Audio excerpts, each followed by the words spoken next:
Hi guys. Yes, I didn't walk yesterday. The day got away from me. And actually I should put on sunglasses, but then I probably couldn't see at all. In other words, the screen. So I better walk today.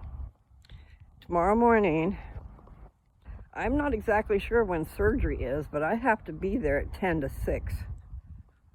And it says the doors will open right into the OR room. So I imagine it'll be take care of business. I don't know. Because they ain't going to want me there unless it's time. So maybe I'm one of the first, or maybe there'll be several first. I don't know how they do that. I know that in the cataract, where they took the cataracts out, they had many people coming in at the same time. And then they had like little operating type rooms in a circle where, did anybody ever watch Eureka? I love that show. But in the end, where they took all the scientists and put duplicates in, they were all in a circle, I think. Like beds, just different beds, all in a circle, and they were all comatose. I guess they'll be like me. I'll probably be comatose. Anyway, surgery's tomorrow. So anybody out there that has good vibes and prayers they can send my way, that would be cool. I know God is mindful of me, and I haven't been worried. Maybe I should be, but I haven't been. So I did have a blessing. Me and Dad both had a blessing because we've been under the weather. He's been under the weather more. He's having a hard time. But he's not. He's just worried, I think he's doing good. But then again, he's an old man. So I guess it does not hurt to be cautious. And they said it kind of lingers on for 3 weeks. And then if older people have a harder time, recuperating, then, yeah, he's taken emergency. The doctor told him to do that. We were doing therapy all the time, but we needed it at that time. And it wasn't all the time, but, morning and night. And it really helped. But if you do not need to be taking the medicine, then you do not need to be taking it. And he was checked, and he was clear for congestion, no congestion. And then when she told him that made me feel a lot better because I hadn't been seen. And we all had the same thing in the house. It just seemed to linger on. Started out small, gradual, then worse. And it hit me in the head, not congestion. Lightheaded, dizzy, weird feeling in my head. I knew it wasn't normal. I don't feel like that normally. Anyway, my walking's gonna come to a cease and desist for a little while. I don't even know how long. I met with that woman who had the surgery with this guy. He fixed her after someone else botched her up. So, it does happen. But this guy's a specialist. His name is, his name is Francis, but he's in the book both ways, or online. Frank Fleming. He's a plastic surgeon. He's one that comes up. But I had a great raving review. And I felt like the Spirit led me to where I went. I really felt like he's the one I need to go to, okay? Because I had a first-hand witness that was her girlfriend, best friend, was in recovery with her and all that stuff, and she knew what had happened to her before, where she had got infected inside. That expander that they put in, he showed it to me. It's just like a flat piece of plastic, top and bottom. I'm calling it an inner tube.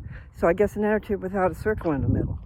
It's something they're going to inflate with liquid and just stretch my skin gradually until it matches the other one. And the other one they're going to do a lift on. So that will be really nice. He said the scars won't hardly show on that one. Now, I don't know about this other one. But you know what, I got to thinking, he could probably cut out that scar tissue, and things could be nice. I mean, he could leave me with a lot less scars, probably. And then my friend and her brother promised me if I got that surgery, they'd get me one of those tattoos. I do not have tattoos, but they sent me these pictures that were just marvelous. So it takes, you know, if there are scars and stuff, it takes and covers that up with something pretty. So, you know, no, I could not stay awake and have a tattoo. But for this certain situation, you know, they could sedate me and give me a good body art right there. I don't know. We'll see how the scars go. If they're not bad, you know, then they're battle wounds, right? I should be proud of them. I just want to be pretty. I mean, I want to not have scars if I don't have to. And some of the pictures they showed me, oh my God, people. I don't know what would have happened to me if I did all that stuff. You know, he showed me pictures of people that he had done the surgery on. Or maybe not him, maybe they were examples. Because they were like, I used to show my art, you know, and you're showing your customer, but maybe you're just showing your customer what it could be. This is what I am going to do. And maybe these are samples of and not what he did. But, oh my God, radiation? This one woman, she looked like she had been in a horrible fire where her skin had just burned.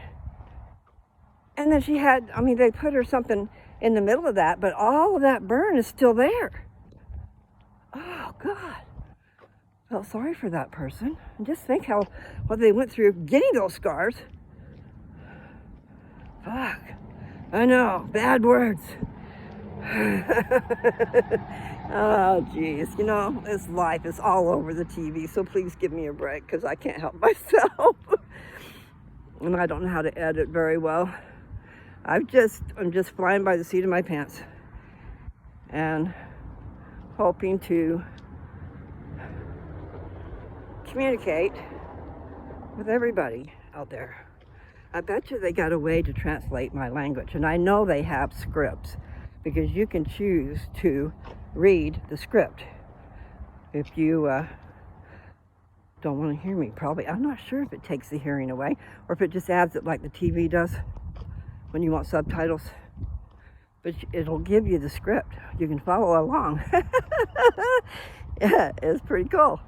But the point is, you never know how long you got left, and I have put off what I've been gonna do, what I need to do for many years now. I mean, I was all about my father's business. When I was going out and about, I met a lot of people. And when you are, I don't know my words, so I'm going to just try and say them.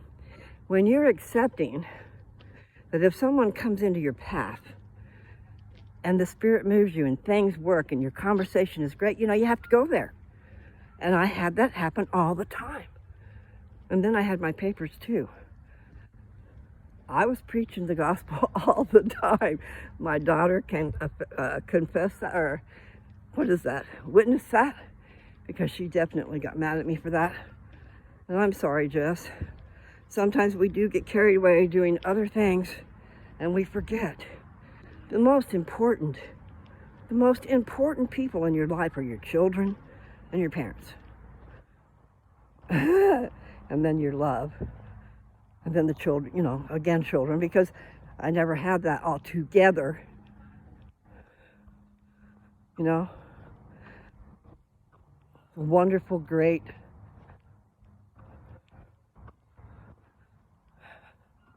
relationship that I would have chosen. That's what I should have done, but I didn't. I was too young and I was too persistent. And my mom and dad I mean, they were okay and stuff, but they caved in because I pushed and I pushed and I pushed. They were trying up until the night before I got married. But you know, teenagers, you can't deal with teenagers. They think they know everything. I'm talking about me. I just knew what I wanted, and I'd already been away. And I was a kid, and I thought I was in love, you know, because sex got involved. The first year there was no, but after that there was. And maybe it was led gradually, I don't know. So you gotta watch out what you be doing. Yeah, I'm serious. Keep your kids under lock and key.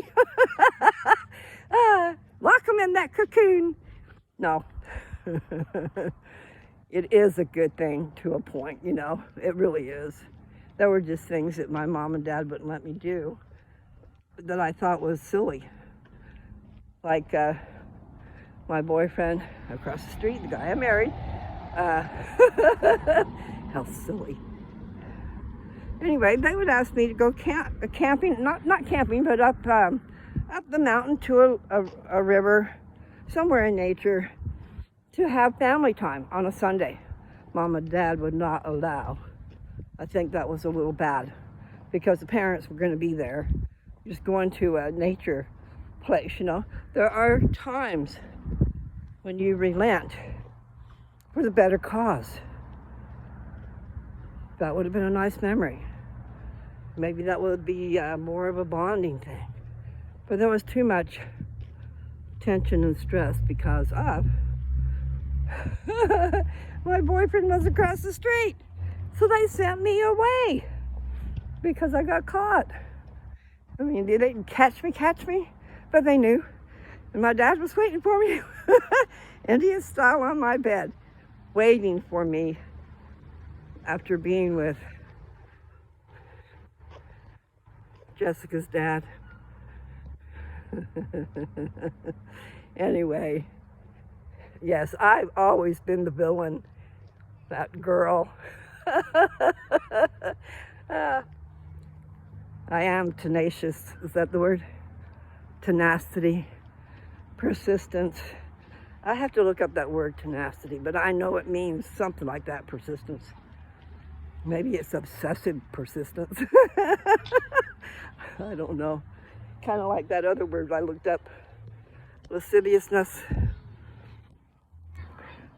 Anybody see that? I don't know which one it was.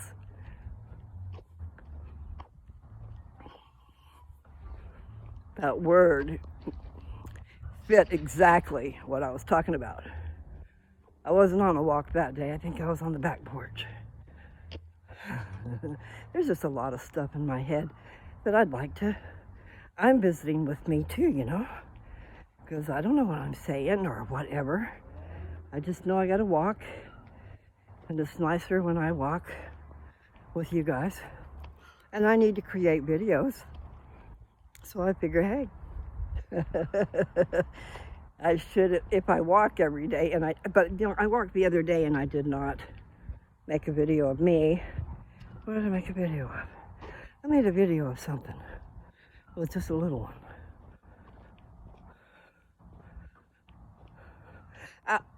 I will say, guys, that my videos are sometimes old because, you know, funny things or life events transcend time, and I lose everything. I have lost everything. Like, is it Job? Is Job the one who lost everything so many times? Or was it somebody else? The refiner's fire. Yeah, I've been through it. Even if someone will say, oh, that was self-inflicted. You know what? We're here to learn. Some of us don't. My dad said to my brother, you know, not everybody has to learn their lessons the hard way. That's what he told me, he said. It was, I don't know what it was about. It might have been about buying cars and dealing with people.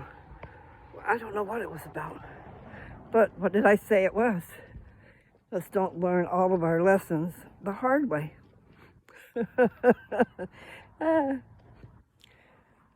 But you know what? I'm not going to advocate. I have to look that word up too, because I know it's a positive thing. But I was not going to advocate something. See, my head flits around into many different directions from one little thought. And right now, I'm pumping up my blood, okay? So my blood is kind of rushing around my body and to my brain. I sang it like that the other day. I do not know why. That same phrase, in my brain or to my brain. You do need to circulate your blood. And I have never thought about any of that, you know? Then I go and sit around forever because there was nothing to do. We didn't do anything except for take care of our animals. Couldn't go anywhere to see family or friends. You know, there's something to be said for being close enough that you can see your family. You don't have to be right on top of them and stuff like that. Some people have a hard time, I don't know why. But you know, I know somebody in my family used to dream about Steed Road. Well, families are hard. Families are real hard sometimes. But people, we need to get over it. And that you know, that Steed Road, that property I've got, you know, I've held on to it even though I should sell it. But it's got a well. It's buildable. It just takes money. But I have 68 acres according to the people I pay taxes to. When I bought it, it was supposed to be 70. You know, they always say 70 more or less because it's out in the country and it does cost a bunch to have it surveyed. I'd like to have it surveyed. But then, you know, I could develop it. They were telling me, oh, you can only divide it twice. You know, like I could divide it in half and sell part of it, or me and Joe, I don't know. The point is, I could develop that place and make it an investment. And they told me I could only do it, you know, cut it in half. The people who traded me. I traded my property for that place. I traded my beautiful big house. It was an older house, but it was brick. It was 68 feet long and 38 feet deep. It had a more than double car garage because what it had was the same space, and in one part of it, it was a shop. The guy had a little motor shop, so people would bring motors to him to get fixed. Really nice home for what it was. I mean, if I had to choose, no. But if I got that at an auction. I got that house at an auction. It still cost me $31,000, plus it was in another place where I couldn't. I was taking care of my job. I had things going on. I had people. In other words, I was Pizza Hut delivery, and I also was selling Avon. And I had a lot of people I had to see. And then, you know, when I first started delivering at Pizza Hut, they told me it was okay. The manager said it was okay if I did that. You know, if I had a delivery around the corner, why not? I don't want to say that expression. Kill two birds with one stone. Just take care of more than one thing at a time. Multitasking. And say, I've delivered flowers before. And so then I was going all over Vancouver. Hey, you hush. She knows me. That's Bella. Anyway, just somebody coming down the road talking. That's me. So, yeah, my legs are tired. So I might not walk too far.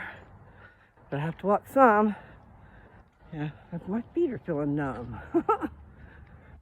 Weird. I need to slow down too. I'm walking too fast. So I covered a whole bunch of different areas. You saw how that worked? Lasso them thoughts in.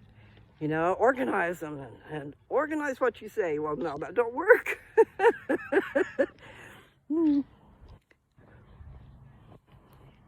I like talking to myself. My brain is communicating with me through my ears. You know, you think about that. It's the truth. It's so much the truth. People who are talking to themselves have a reason. I'm not not sure when I started doing that. When you live alone all the time, though, you know, you got your head just to thinking, why not be talking to yourself? I just don't know when that started. I have to get off the road. I like walking on the road. There's too many more things to trip over on the sidewalk.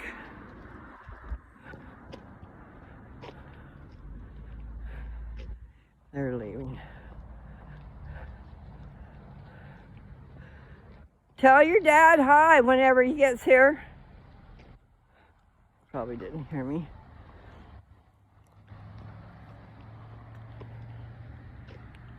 I'm excited that he's coming. That's cool. So I'll be probably gone. It'd be nice if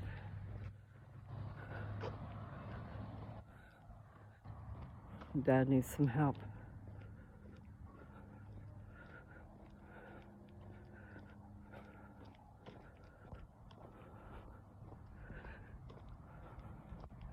I really don't want to go in a facility. I'm just trying to protect myself. I've waited and waited and waited and waited, and this is like a once in a lifetime deal, I think. You know, I've been waiting forever. So it has to be done. And I can't have a dog jumping on my chest. And she did today. Her claws were right in my chest. And I hit her on the head, on the top of her head. It didn't hurt her, but it hurt her feelings. And that's what I hate. You know, I've got a bleeding heart, as they say. I'm an empath. Has anybody heard me say that before? If you go over my videos, you'll know things. But I never did do a video on that. Because it's weird, you know. I did meet lots and lots of people with special gifts. I mean, I lived with some of them. My boyfriends were some of them. They would feel things that when people were in their family or their friends or whatever were hurting, they would feel it. Well, yeah, me too. And I was healed once to a point, not really healed, but the pain was taken away. And I think, I don't know if that had anything to do with it, or maybe my just realization of it, but when you have special gifts, you got to protect yourself. And I just assume that I have an open line with the Lord because I do talk to him. But I did last night, but I was laying in bed and talked to him and thanked him for my most special blessings and that I am aware.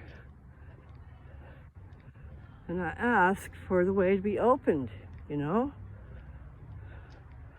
I need things to work. There's that tree. I don't know if you can see it today. It's way up there. But this is what I wanted you to see anyway. I know you listen to me. This tree. I don't know if you can see there. See the trunk? This is blue spruce. I'm pretty doggone sure. So, all those little knots. I don't know if you can see them. I can't even see what you can see there. Anyway, in that tree trunk, if you look at it real close, so, you know, make this thing bigger, you'll see all these little knots where it was cut off as it grew. Because that would be right down to the ground. But that's nice that you can walk under it. You can walk under it and you can mow it, and your yard is not taken up with a tree. You know, I'm not saying take the tree away. I'm just saying there's a way that both of you live together. You sit under that tree, you know, share that space. I do love trees. And I would love to go to Washougal. I'd like to go up there where I live for that little while and see what's going on up there. If anything's changed. Because Washougal's an up and coming thing if it wasn't already up and came. Because I've been gone a long time. I know. My voice is all strange. But I have been gone a long time. I left here, not Kennewick, but Vancouver, in 1991. So, that's like 32 years ago, I think. And when we left, Jessica had just turned 15. Yeah, had a big old party for Jessica's 15th birthday. Yeah, that brought hell down on us. Plus there was this guy who I was friends with to a point, you know. People sometimes they want more. They can't have it and they get mad. But we were friends, really. I called him Ed Weirdo. He lived around the corner from my mom and dad at one of the times when I was living there.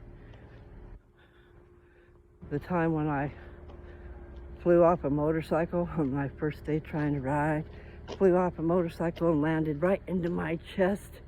That's a good memory to know about my chest. Anyway, I thought I was gonna die. Took my breath away, of course, and I was in the hospital. I know I'm rambling. I was in the hospital saying, "Oh God." I mean, I was really saying, "Oh God," but I wasn't praying, My mom said, "Did you think to ask him for help?" And here I am, I'm suffering. I am hurting so bad. And she says that to me. Why didn't she just pray for me and not say that? Little turd. That wasn't a nice thing to say when your daughter's sitting there like that. However, she did warn me. She warned me that morning not to do that. This guy was teaching me how to ride a motorcycle. It was souped up for motocross. And I didn't know anything about changing gears and this and that. I'll stop. Go ahead. Anyway, this guy wants to leave and I'm walking up towards his driveway, so I said, "I'll wait. I don't mind." It would be nice if I had somebody up there with me.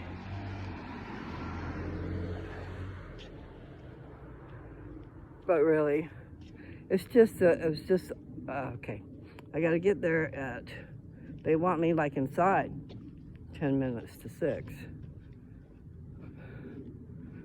I gotta wash with a special soap tonight and in the morning. Well, I'm gonna be up all night long. I know it.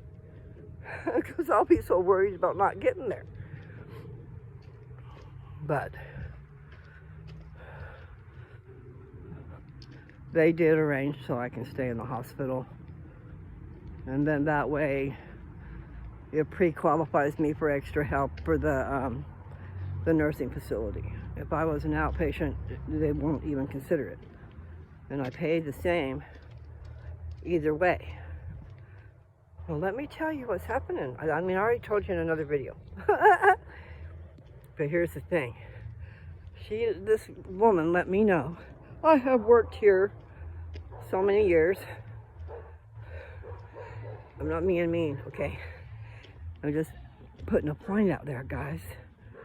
If you don't let people know what's happening, then you deal with the consequences. But you do have a right to figure things out, before you're charged, and make decisions according to that too. It's really something everybody needs to think about, because wow. I was listening to things about financial things, and they were saying it costs money to run one, but a trust, you put everything in a foundation or a trust, and then you become an officer or something like that, but you don't own anything. The trust does. So the trust is protected. You are protected from them taking away things that, if you had in your name, they'd come get. But if the car, the motorhome, the this or that is in the trust, it is protected. They cannot get it because you don't own it. But it costs money to run one. I just don't know how much. But I was listening to stuff about that a few years back. Because, once you do get money, if you have money, you got to protect it or someone's going to take it away. They're going to sure try. Not cool. So, I've just never had enough money to worry about that.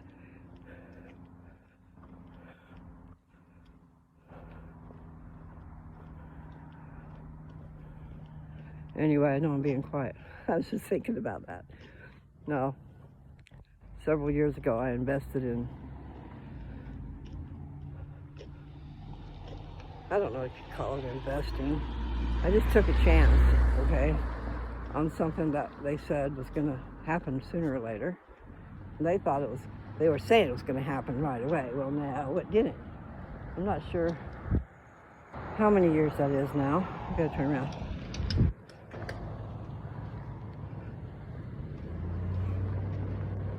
You should see my outfit.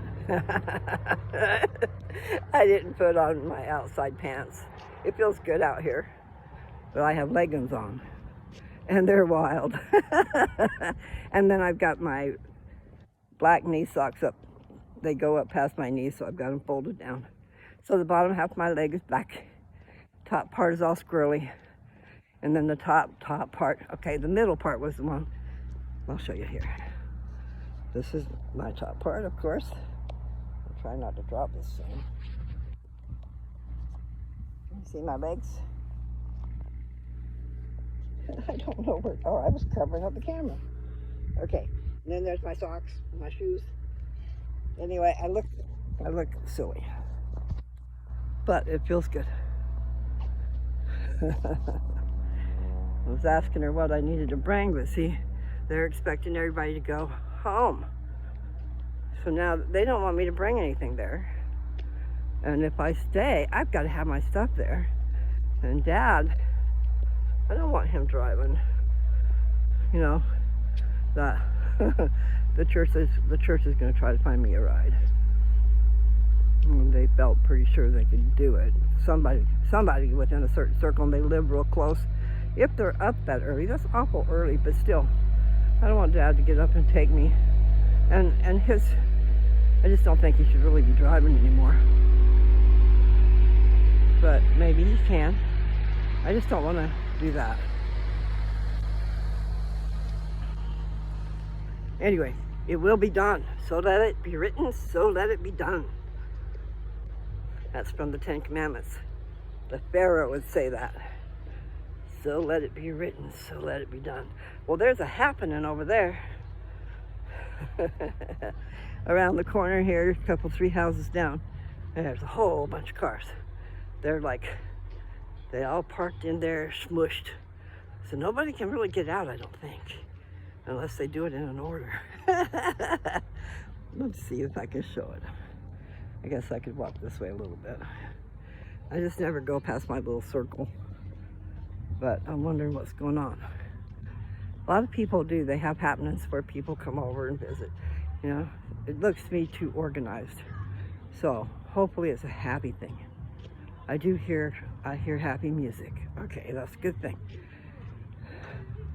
I don't know if I can show you this. Let's see.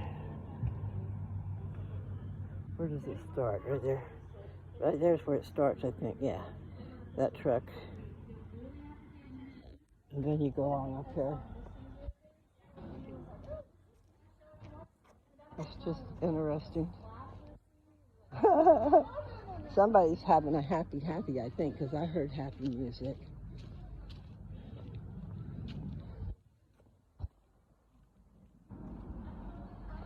And it's Sunday, right? Yeah, it's Sunday. So there you go. You got more cars and more cars and more cars. So I'm just showing you. I probably shouldn't be doing that. But yeah, there's a whole bunch of people there. Ah! And here I am, see? I just stepped down and hurt my back. My bones must be okay. That was not cool. You know, you go to stand at a certain level and you go down 6 inches. So I felt that in my back and in my neck. Because it was a jar. It was like, boom, down you went. Yeah, I don't want to do that too much. Not cool. It's like walking along and all of a sudden your foot goes into a hole because the dogs have been digging holes and you can't see them for the grass. So no, don't go out there. I make sure where I step anyway. And now there are landmines everywhere because there are 3 dogs doing that. And they need to be trained to go over in the dirt. You know, you can do that. You pick up their poop in a 5-gallon bucket or whatever and take it over. Oh, there's a squirrel.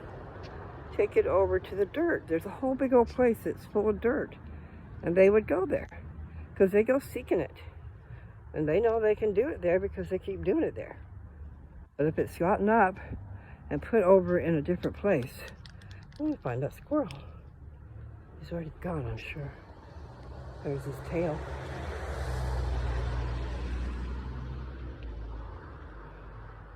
Squirrels like to play with the dogs. When there's dogs in the yard, they will purposely come and make their little noises. The dogs go crazy. Maybe that's what the dogs have been doing over here. So I've been hearing dogs behind this house. I don't think dogs always bark, you know, they usually have a reason. I had neighbors that threw rocks at my dogs. I mean, really. Should have had that on film. People that antagonize and cause trouble. I mean, my neighbors did. They caused a lot of trouble way before they caused major trouble. Neighbor across the street and the neighbors next door. Because I didn't want to play swapsies, you know? No. People are so crazy. See, that's for people who are bored with their marriages, okay? And when you start having sex with other people, it brings emotions in whether you mean to or not. Things get screwed up. When you are married, find a way to make your marriage better, but not by screwing somebody else. You know, that's stinking thinking again. People are crazy, but they're not realizing. They're just not realizing the purpose of that marriage and the purpose of your life and your family, how important that is. You know, your children. So you don't want to be having children until you are with the guy you love. You know, that was what I was saying. I didn't even realize I was saying that, but when I said, you know, don't give your jewels away, that's your children. There are certain people that are supposed to come down to you. I mean, that's one of the, maybe we can say theories, is that, you know, maybe we promised each other that we would be together forever in the life before this.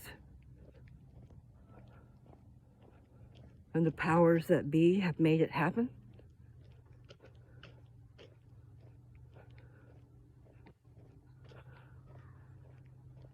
It's really something to think about. Awesome. Awesome comes to mind.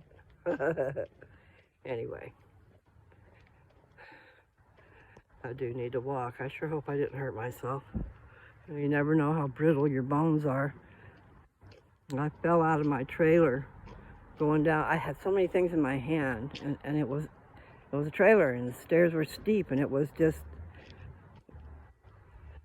but my ankle gave out on me too. It wasn't just that I had too much stuff. I fell out of that frickin' thing. Probably hit I don't know if I hit my face, but I had my arms so full of stuff that I probably could, maybe that saved me from breaking my arms. Anyway, and then the doctors, I didn't go about that, you know, but the doctors, when I did see them when I was 65, have you fallen in the last year? Has this happened or that happened, you know? And my appointment that I had was because I couldn't see. I was blind because of cataracts. And I was going to try and pay for it myself. But, you know, I think I might have been 4 months away from turning 65 where it would be totally paid for. I couldn't afford it. I think it might have been $20,000. I mean, it's different prices, different places. People gouge you sometimes. You need to search. Maybe if you got to have a surgery and you can't get it done here, maybe you can look up where you can get it done and see my policy. I can take my policy where I'm at. They didn't think that, but I can. And thank God I have an agent, because she knows everything. And she's the one who told me about this skilled nursing facility. She said after surgery, you can have that, like up to, I think she said up to 30 days, but you have to have it approved. You have to have a prescription for it, and Medicare covers it. It's free, okay? If I go to the hospital and stay one day, and I've already said it, I'm sure, whether I'm an outpatient or an inpatient for a day, it's the same cost to me. So I told them I didn't want to take a bed away from anybody, but if they had a bed, I want it, because it's detrimental what I've got.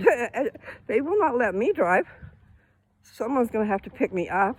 But anyway, the point is, there's a lot more points to it. There was, because I think I told you yet. She had worked at that job for like 12 years, and we have never done this for anybody. And I told her, this is what you said. You used the word usually. Usually. And I've been a secretary, and I know you can get around things. I know that the powers that be can do things, you know? Anyway, it's not because I'm scared of taking care of myself. Hi, pretty dog. Anyway, because, you know, when I had my surgeries last year, I took care of myself, but I needed a recliner, and I had all my stuff right there on the table next to me. And then the place I lived was like one big common room, so, you know, it was a single wide, it was 14 wide, I think, by 74, I think. I got that that's such a killer deal. I need to talk to you about that too. Anyway, the point was, it's like a tube, but a wide tube. And so the kitchen is right there. And then we sit at the dining table, you know, and do whatever. So we're right there. And then my recliner was in the next room, but there's no walls separating. It used to be a bedroom there. But, I mean, I tried to see it in my head, what it used to be like. But nevertheless, right now, if we fixed it, it could be 2 apartments. You know, 2 studio apartments with a common living room and kitchen. But on each end, there's a bathroom and a bedroom. And, you know, if it was fixed up, that would be a good investment. And also, it would improve the value of the property. Property right now is just land, is what they're looking at. But you know what? I got power. I've got a well. I put in a little Quonset, a 20 by 30. And then it's got a building inside the building, which was going to be a grow when it actually legalizes for all that stuff. You know, you can grow just a little bit, but it was made to where it could grow. But the point was, electricity wasn't there, and it's too much work and too much money, and not enough interest on my part. I've spent too much, way too much already. Unless you're gonna, I just think you should grow your own, but I think you should be free to grow your own. You know, like quit putting a limit on the plants. Let people grow their own, and if they have a little extra, let them give it to a friend, sell it to a friend. Who cares if they make a little money off their crop? You guys need to think about this differently. Instead of the drug dealing crap. What it is you guys have taken over. I'm talking to the government. Each state has their own thing and their own laws. And too many people trying to get money out of what God gave us. Now, there's a place for the money. There's a place for the money for everybody. Like the government could actually buy from the growers. Let the people grow. If they can grow and it's good, you just sit down and taste it. You can tell. You don't have to nitpick, and it's truly nitpicking. Nitpick at every little thing, and you got a license for this and a license for that. And that makes the product price go up. it's a racket. You just need to let the people have it. Let the people have what they want without you guys saying, no, you can't do that. And that's illegal. And let's put you in jail. And let's strip search you. Let's do all these things in the name of not letting people do what they want when they wouldn't be hurting you so much. You know, like the communities wouldn't have to worry about criminals so much. Really, I do think if marijuana, if you didn't have any hold on it, don't let people be paranoid about it. Let them know it's okay to have it. It's okay to grow it. You just can't be out on the street dealing it, you know, but they won't need to. Because usually the people were doing that, you know, down at the bottom, they're doing that to be able to afford their own, you know. It costs money. And so let them grow it. Gives them something to do, something to be proud of, something to share with their friends without the feeling of paranoia and I'm a criminal and all these things, you know. But the point is, I have said this in a different video, they're going to do what's easy to get. And I don't know, I'm not out there doing that these days, but way back when, you couldn't get the pot, so they were doing other things. You know, maybe they do other things anyway, but they would be doing the pot. That would be the preference. You know, yeah, it'd be nice to have a little buzz to go with that. And you can't overdo, because if you overuse, then you don't get high, okay? You have to change strains to another one, and you just don't want to hurt your lungs. You guys are kind of crazy out there. I see you huffing it away, and I'm thinking, of course, you know, I did go without for a long, long time. I did straighten up my act, and I was in a place where it was illegal after being busted. I've got lots of stories to tell. Beautiful tree. I love the trees. Anyway. It was not funny, is not funny, but I have been through some stuff. I do have some stories I can tell. But what was it I said? Okay, so I left a place where people always came to me to see if where it is. So, I mean, I used to just go find it for them without nothing. Just constantly spend my time helping people without any money. How stupid. But anyway, the point is, there is a time, though, when you have to, it's like a carpool, or it's like a pot pool. Back then, you know, everybody pulled their money together, and then you got the larger amount, and then you split it up. So everybody got a good deal. Well, that was a long time ago. I'm glad nobody's there. I know people are probably thinking I'm crazy. Anyway, will be the last walk. I know, let little things out, but the point is, I do know a lot about marketing, about reasoning, and I think you guys are crazy. You're out there trying to control something that you really have no business trying to control.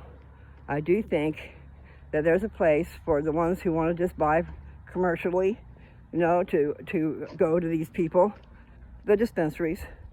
And they don't have to be medical. Why don't you just sell the good stuff to both people? And don't worry about segregating, you know? Craziness, you guys. You'd have the top shelf, the middle shelf, the bottom shelf. And then you have the trimmings. The trimmings from your grooming. I don't necessarily like your grooming. I don't really like all those hard nugs. I like the whole bud, except for the stem. But you know, if it's dry, and it's little stems, that weighs nothing. It's just pain. The bud has to grow on a stem, guys. And you just don't nitpick. Don't nitpick. You know, everybody should be partakers in what they want without having to feel like it's illegal. Everybody should kind of, you know, I know together we need to mind everybody's yard, but really, you need to mind your own business. Mind your own backyard. I'm just saying, Remember a hornet's nest? Stirring up a hornet's nest. By making things illegal, you have stirred up a major hornet's nest. And the people who were doing well, making money, are the bigwigs. You know, like in the old days, the bigwigs were the ones that made all the rules. You know, like George Washington and them, they wore those white wigs. Okay, I'll probably stop. I gotta go take care of stuff. The fridge that I was gonna try to put in my room just quit working. So I guess that's not a deal. They're gonna try to get a hospital bed table that, you know, it slides under the bed and then also across the bed. There's a place that loans you things, but they don't open until Tuesday at 10. And then I don't know if they have one. But if they do, that's what I would like. Because that way, the hospital bed will raise up. And it's got rails to help support me. And I can put pillows in between. I was worried about rolling over. Because, I mean, at first I probably won't do something like that. But the recliner kind of helped you not roll back and forth. Until you were feeling better, I think. Because I remember sleeping in the recliner and trying to get in a good position sideways. I like to sleep on my side, I guess. But I try to sleep on my back, too.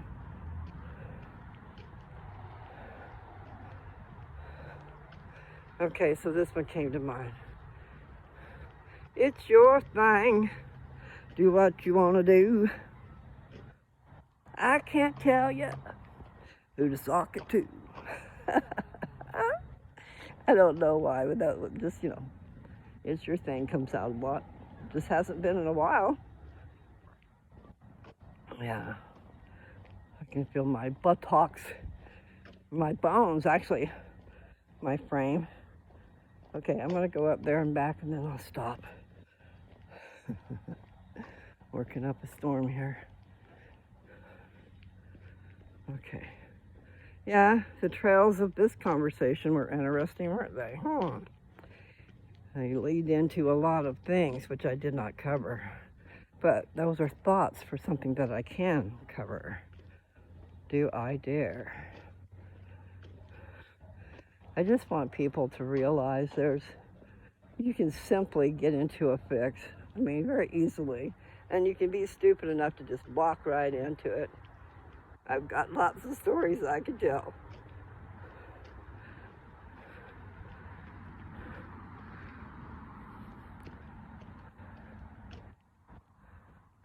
I'm not saying they were all good stories, guys. You know, I'm not saying really that I was proud of them, but I do have stories to tell. You need to protect yourselves. You need to stay out of the bars. You need to find quality people to spend your time with. And you don't find them at the bar. Even if there's good people in the bar, that's not where you should find them. You need to find something that you like to do. I mean, do things that you like to do. And then you'll find people that like to do the same things. And then, you'll figure out, maybe I like this person. But you need to try to figure out how to like somebody before sex enters the picture. And yes, you can be appetizing, but you know, you guys that are so appetizing, you put everything out there. You shouldn't do that. You really shouldn't do that. And why do you do that? Why do you want to lure a man in to have sex when it's going to cause you so much trouble? And I'm talking about, you know, you young things, it's easy to get pregnant. Most of the time. Not everybody is so lucky. You don't want to do that. You want to wait and know for a fact that you love this person without sex being a part of the picture. It's kind of like getting the cart before the horse, you know? You understand that statement? Hopefully I said it right. You're doing things backwards. Yeah, they're having fun. I wonder what their backyard's like. I can just tell by all the traffic, and they're so squished in there, they'll have to get out in a certain way. I kept coming, didn't I? Well, maybe I'll get some walking done. I gotta stop when I get back to the house. I don't know when I'll be doing videos, but I will try to do that because I can do it with my phone. And they said I can have my phone, but they don't want me to bring any. I don't blame them. They don't want it to be liable for anything. So I'm not supposed to bring anything valuable like my iPad and this and that. I'm going, you know what, I could be working, especially if I go from one place to that other place. I gotta have my stuff. So I have to pack a suitcase and have somebody bring it to me. Ask them, please. And actually, I think they said I might could talk to security and see if I can leave it with them when I get there. Is that way I end up staying there? I'd like to have my stuff. And I probably won't feel like doing anything with it. Can't remember so much. I just know you want to be on pain pills and you want to sleep. I had so much energy when I was through doing all that sleeping. I could not sleep, but it was more than just that. But I really couldn't sleep. I went. So one day, no sleep. The next day, I got about 3 or 4 hours. The next day, no sleep. It's just the way it was. I could not go to sleep. And I've been out of, she wanted me to take, I gotta sit down, melatonin. But she told me to take 20 milligrams. Now my sister's telling me that even like 2.5 is too much. I'm going, but I don't have a smartwatch to tell me. But this, oh gosh. You know what, my charger's not here. Close. I sat down because I need to sit down. Okay, it's almost going to be an hour. So I put the phone down. I hope you can hear me. I need to get a tripod. I said that a long time ago. So, I know I probably left a whole lot of subjects all undone. And I won't know what they are until I listen to it again. So I might can just make comments on it. Sometimes I can't find the right words and I find them later. Sometimes I just lose my thought because I went into another thought. It's kind of like leaving one room and going into another. I'll go into a room with a thought. Now, this hasn't happened in a long time, but, you know, when I was on the move, moving fast, walking fast through and getting things done and stuff, leave one room and go into another, and I have forgot why I went in there. And I know a lot of people do that, but I'm in the room I'm in. So the room I'm in has like 5 or 6 things that's already caught my attention. I forgot why I'm in there. I have to go back, and I know everybody does that. You go back and retrace your steps, and then you see what you needed to do. But I do have a hard time with that sometimes. I got so much to do. I don't want to do it. I don't really want to go into a facility, but I need to protect myself. And I was talking to a lady that the same thing happened with her. She was her dad's caregiver, kind of, sort of. I mean, I'm just helping. I'm not his caregiver, and I'm not getting paid or anything. But I am getting a place to live at this time in my life. I need that, and he needs help. So we're helping each other. And I think that's a good thing. But I'm ready. I'm ready to get on with another part of my life. Because you never know how long you have. You know? My naturopath said, how do you feel if how would you feel if I told you you could live to be 98? That's like 30 years, isn't it? I was just 68, so 70, 80, 90, that's 30 years, that's cool. But you probably have to have healthy habits, and I need to sleep. She gave me several things she wanted me to do, my treatment plan. Top of the list, teeth. Well, I finally got teeth, but I haven't done the other part where I start wearing them because they were very uncomfortable the first day. But I didn't have the glue or the this or that. And there's this pad you can get, this little pad that's soft so they don't hurt. And because I asked them, can't you put a soft lining in there? No, we don't do that. Well, they used to do that. I know they did. But that was a long time ago. So it's nice to know. Joe told me where these things called Seabond, Seabond. So one of these days soon, I will get some of that, and then I will, hopefully those teeth will work right. Because I didn't feel like he really did them right, but he might have, he was pushed up for an imprint. But I thought he should have been pushing backwards and up. I felt like the teeth, but if the mold goes around the gums, then it's okay, because they know. But I know that they asked for a smaller. One of them was supposed to be smaller, but they made it work. See, I need to try those things out and make sure they fit right. I've just been without teeth for so long that it's so comfortable. But it does make a difference on the shape of your face. And the wrinkles, I'm getting wrinkles because of not having my teeth.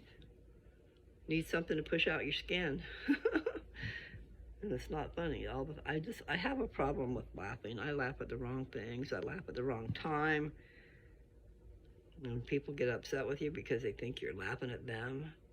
I mean, that happened to me in the past. But it's just one of my idiosyncrasies, and people just have to understand. I'm not perfect at all. I need understanding. Anyway, it's been fun, guys. I have my surgery tomorrow, so I'll probably be out of pocket. I don't know how I'll feel when I wake up. Probably okay. I mean, where I was before those surgeries I had, I don't know what this guy's going to do. I have no clue what he's going to do as far as medications, shots, anesthesia. Because they gave me a thing. They gave me a shot right up into my arm. I don't think I was aware of it. They told me they were going to, which was like a block. They put an additional pain reliever up in there, so it helped extend not feeling the pain. So I don't know what this guy's going to do, but he's a specialist. So hopefully I won't have to worry about that. He says it's not going to be as bad as you think. And I said I wasn't really thinking about it being bad. All this juggling and stuff, I was trying to figure out how to protect his work and my chest. I'm going to be cut open. Things are going to happen. There's going to be wounds. And I don't need a dog's claws right there. I smacked her on the top of her head today, and it hurt me just as much as it did her. In other words, it jarred her and it hurt her feelings. And so then you deal with that, because you don't want to hurt their feelings, but she's got to stay down. And Dad's not going to be really in a good way to be worried about putting her out. So I will, if I come home, I'll be in my room, and then we'll coordinate. I think I've already said that, I know. But not everybody's listening to my stuff. So this will be the last walking video for a while. Thanks for walking with me. I was multitasking. I was walking and talking. And I have to find things. I know certain people don't want to know about scriptures, but they should. And the other people, I mean, really, you should listen to me read them. I'm different than everybody else. Read for understanding. Ponder and think. And I do. I mean, the Mormon Church, the Church of Jesus Christ. Mormon is a historian, okay? He's a historian. That put these records together. They're real, you guys. And they were translated, not written by somebody in 1800s. I mean, the first vision was in 1820. And the church was organized in 1830. And I don't know, but it seems like the Book of Mormon should be done at that time, but I'm not sure. I'm really not sure the sequence of events. I need to go and refresh my memory. It was meant to be. It was meant to be, and it was for us, these people that live today, the people that lived in the 1800s, the people that went through hell for us, persecutions you would not even believe. I can't believe people would do stuff like that. But there's evil There's really evil afoot. And, I used to feel sorry for Satan, but maybe I shouldn't. Because, my God, the things I read in the Book of Mormon, that little book, it was talking about the war and the annihilation of the Nephites. The Lamanites and the Nephites, they battled always. And you know what? Laman and Lemuel, Nephi and Sam, they were brothers, 4 brothers.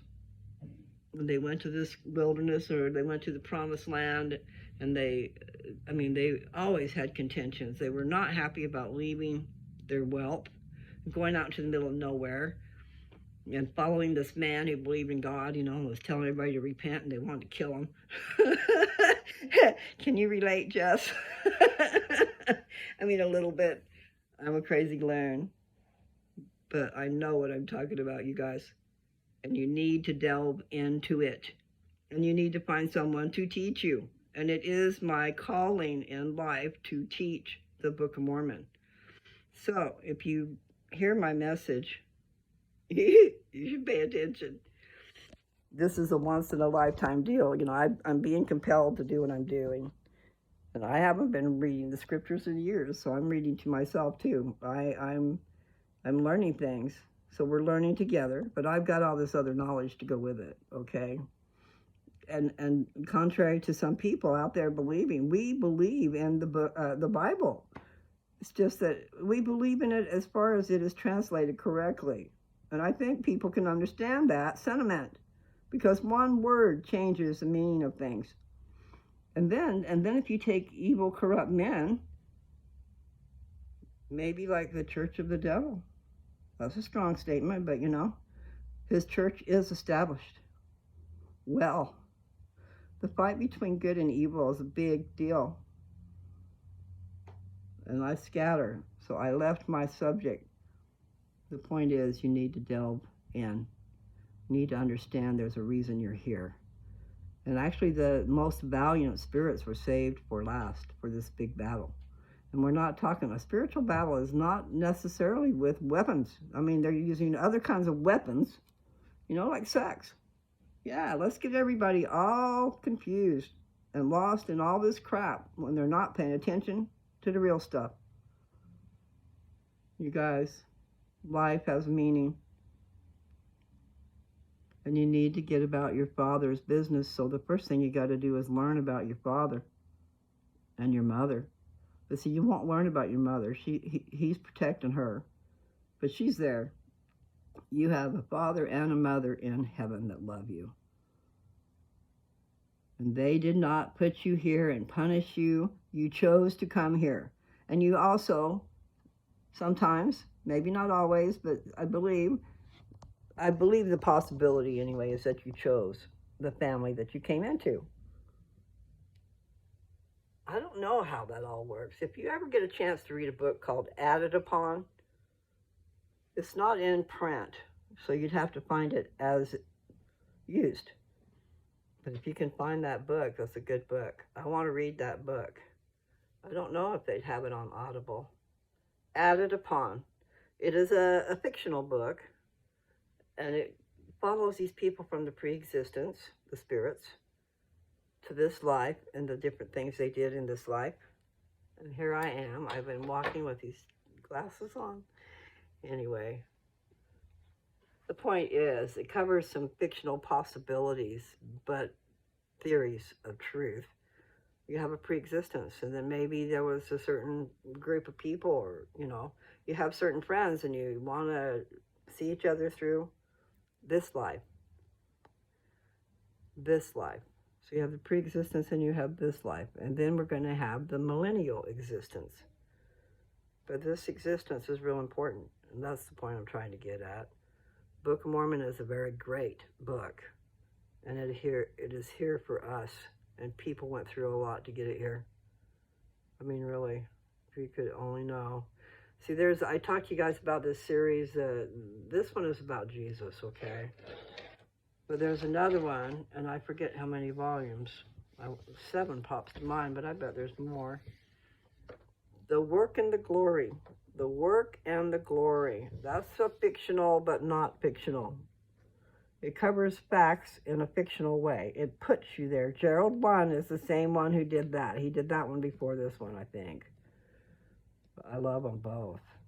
Now, the Work in the Glory is around the time when Joseph Smith had the first vision and finds the plates. I mean, he's shown the plates, not finds them.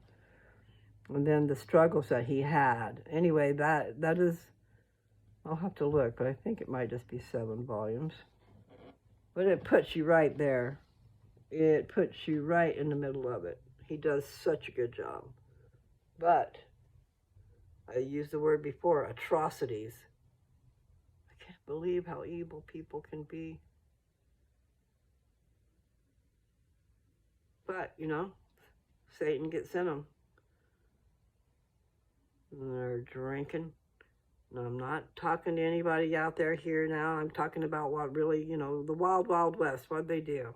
They kept showing the guys in the bars. Maybe that's just the movies, you know, but the guys are always in the bar drinking or making moonshine or whatever. But you can't believe what you see, but it's horrible out there. People have attitudes and they just do things. Don't make any sense. Hi, Dad. What are you doing? I'm talking to my phone. I know, I need to be taking care of business. I'm trying to do both. I'll be right in. He's right. I'm always, but not always, I need to be taking care of business. And I had this little fridge I was going to put in my room. Ha! It quit working. It quit working. So that will not be a deal. But I could get a little cooler, I guess, leave them in the fridge and then put them in. But I'd like to take them with me. I don't know what this facility is going to be like.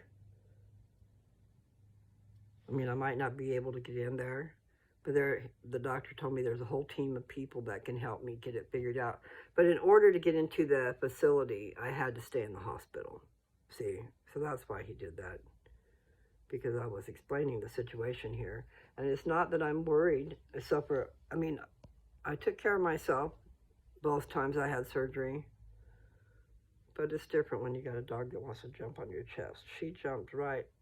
Her claws and paws were right in my chest this morning. I hated that. I smacked her on the head. You know, like a jar.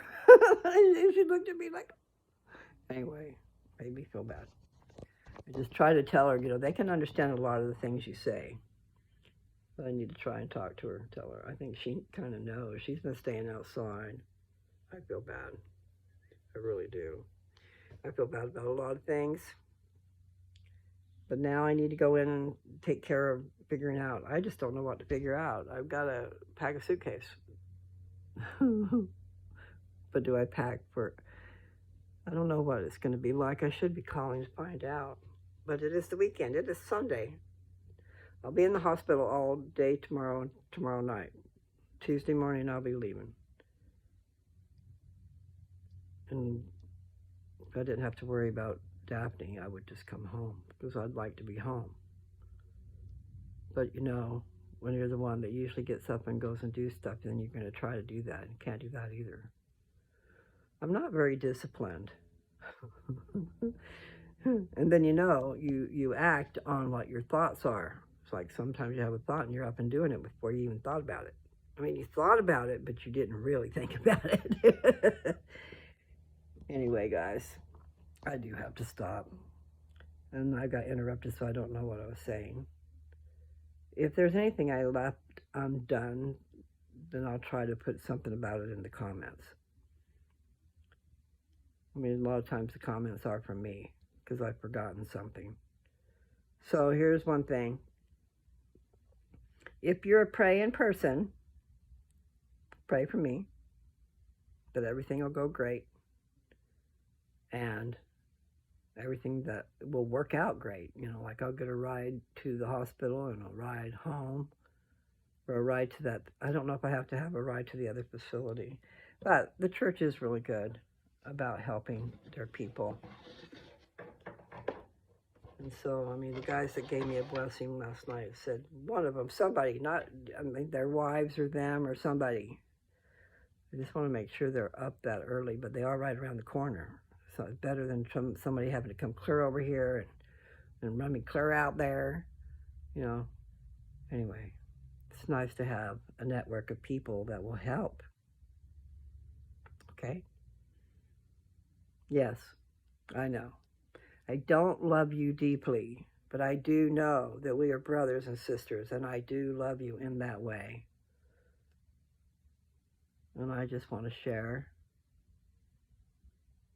I do think that I am a liaison. I mean, I know both sides of the street, just like the three beings within. You could look at it that way. I know both sides of the street. And then all the ones around it. And all the little suburbs. You know, I don't know if you're following my gist.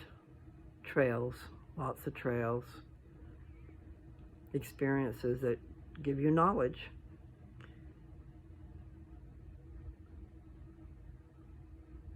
Anyway, I've really enjoyed talking to all you people out there. There will come a time when I probably won't be doing that. But for now, I'm enjoying it. I just want to get, you know, it's what is it? It's addicting, I guess, because you think about what can I put out there for a video, okay? So, some of the videos I put out just the shorts were things that I did 3 years ago, or 5 years ago, or however long ago. But they were experiences in my life. You know, like you'll see the picture, it's curtains. And I didn't tell that story, and this is too long. Okay.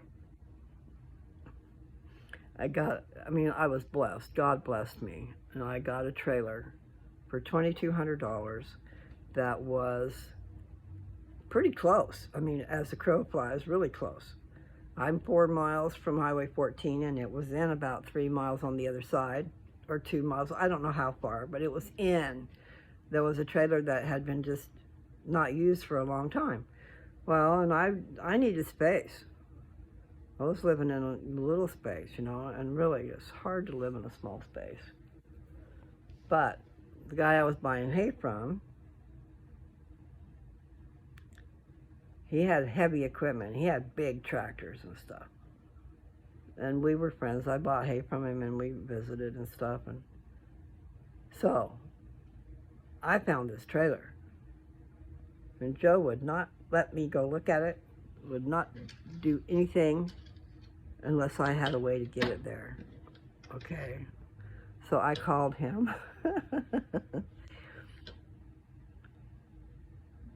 He's the one that pulled my trailer to my property. But I mean, I had been looking for a trailer for a long time. It didn't have to be perfect, just a box, you know, that we could go in and live, and we can set up stuff and have a living space. Not in the best of shape, and especially after being driven, after being pulled. I didn't really think about the jarring, but still, nevertheless, it was a lot better than living in a 28-foot camper. Or park model, whatever. So like a scrunched up living space, okay? Which is wonderful, especially when you need to heat and cool, and when you're blind and you don't have, I mean, you can stay in just a small space and know where you're at. Know where everything is, because you already lived out there. So I knew my trailer. Thank God. Thank God for that. Anyway, yes, I gotta get busy. I'll be talking to you guys soon. I know I was in the middle of other stuff on my trailer. I have a video for that too, the day we moved the trailer. I thought about putting it on there. And I do need to talk about that deal, because you people need to know there are deals out there. But you need to be in the right spot at the right time. You need to have the funds like stashed away. So you don't have to go to a bank and beg them for money. You have some money of your own, and then you can deal like you want to. So I got that trailer, and I gave him $2,200 cash, and my neighbor pulled it, and there are dirt roads on both sides, okay? You had to go down dirt roads, gravel, not just gravel, but dirt. but it was straight across. I mean, that's what I started to say. I've been looking and looking, but you find a trailer and a good deal on it, then you got to find someone who will haul it for you. And then you got to find out about permits and this and that and the other thing. And so I never could, never even think about it, But hey, there was, there was that trailer, and it was so close, and it was perfect, and the neighbor did it for me, and I paid him. I paid him $500. We didn't discuss price or anything. He just told me he'd do it because he knew I was living in such a little teeny thing, and I'd already talked to him about that, So when I asked for his help, he said he would. I asked for his help, and then I said, I will pay you. And then he said he would do it. And he had a hired hand that was there every day. So anyway, we had to get it on the axles and get it all set up. I can't remember if it was axles. The tires were bad. It was what it was. Axles were probably already there. Anyway, Joe was trying hard to get it all put together. And then so once he got it put together, which he didn't get it totally put together, then the moving day came. And they came and brought it to the property. So that was the beginning of the curtains, okay? I found that trailer, and my neighbor who had a big tractor and his hired hand and Joe got it together, and so they pulled it. We had to get it off that property first, but anyway, they pulled it down and around, and then it was kind of a straightway. I mean, it was a little curvy before, but I didn't take a movie of the whole thing, just of them leaving the property, and I did take a movie of the trailer before we bought it. But I think it was a blessing, no matter what. It gave me space, and Joe got us hooked up to electricity right away. However, there were shorts. I don't know if there was, I think we had trouble elsewhere, but we had a lot of lost electricity that we didn't need to lose. I paid a lot of money for electric bills that I shouldn't have had to pay for, because there was a problem, big problems, plus other things. So that's neither here nor there. Just, there are ways you can save on your electric bill. And if you don't have the money, you can build yourself a little. Like Dad would never do it, especially at this time in his life. But I know if Mother was here, she would see it. And she wouldn't see it for what I'm talking about. But on this side of the French doors, put a wall there, and go over to, I don't know, whichever side of that garage door over there. But the point is, you have a room, just a nice solid room that you can go into with your family and be warm or cool if things are bad. If things do get bad. And then this room here, we could just build a wall across there, put a door in it, and then there's a fireplace at the other end, and we could take everything out of there, the fireplace, the laundry room, and then I'd put in different furniture. But a nice room that people could enjoy, and in a small space be warm or cool, and forget about the other part of the house. I mean, if things are that bad, that's what you do. It's like going out into the weather, so you can, if you need to go in there and cook, then myself, there was this really neat cook stove that you could put in the fireplace. It runs on propane, but it was a camp stove. I think it ran on propane. I don't remember now, but it was from Amazon, and the first time I saw it was $169, and now it's like 300 and something. It just kept going up and up, but it was really cute. It was like a little stove. It looked like a little stove, enamel stove, but miniature. But you sit it in front of the fireplace, and I think it hooks up to propane.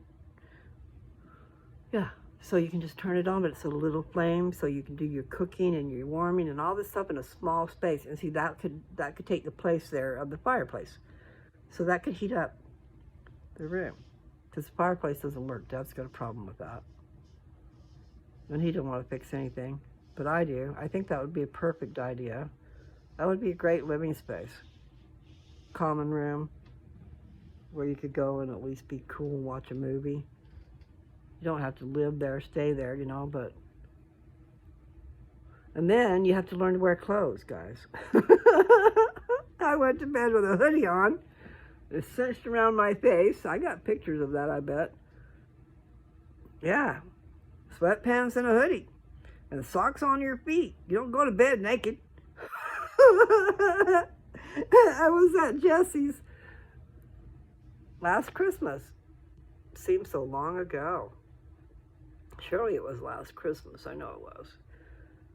And Tyler, I think it was Tyler, was all complaining about being cold. And I said, well, if you put some clothes on, you might not be. Go to sleep in your boxers and your or what, I think it was boxers because I wasn't really paying attention. But the point is, it makes sense because I've been living out there where it's freezing cold and you do not go to bed naked. You wear clothes, and maybe you wear layers of clothes, and then you have layers of blankets, and you have socks on your feet, and you have a hat on your head. That's why they wear hats on their head in those old movies, like Scrooge. He's got a nightcap on. Keep them warm then. So those are just a few ideas, guys. Wear a hat to bed. Wear your snuggles. Wear your hoodie to bed. Like Dad's sleeping in front of a window. I can't get it quite through his head, but there's nowhere else for that chair. He needs to be next to a wall, not a window. There's a lot of things, you know, that I would like to do. Like I would have him in a bedroom where he's protected and he can have, you know, actually he could have his noise on and then shut the door and it would muffle it for the rest of us. You know, put him closer to the bathroom. Like this room that I'm going to use if I come home, and even maybe when I do come home, it's got a hospital bed, so it can be reclined. And then it's got rails so you can have support getting up out of the bed. So there are a lot of good things. That room would be good for Dad. We need to get rid of one of the beds, add the hospital bed, like we did with Roger, and put a nice, either, you know, you could put a double love seat there so that two people could sit there. But I think Dad would like to have a recliner too, just like Roger did. Anyway, the point is that room needs to be fixed up for Dad. Either that or his room in the back. But I just thought about, you know, all the times that the emergency room, who am I trying to say? The people that come out, the ambulance anyway, they had to go down and turn like an L shape with the gurney. So it wasn't really convenient for picking up someone who needs to go to the hospital, especially if they're really heavy, you know. And that tends to happen when you can't walk around. Dad's having a very hard time walking around, guys. Any family members that see that, you know, you might want to be checking on Papa Bear. He's 88. He would have loved to seen everybody. He just had his birthday. But you never know. You just never know. And I just know he's moving pretty slow. So, you want to see your Papa Bear? I'm not saying he's bad off. I'm just saying don't delay what you can do today, if you can do it. And I'm not saying right now, rush right now. I'm just saying the holiday season might be nice. I mean, that's a long ways to drive, I know, in the snow and all that stuff.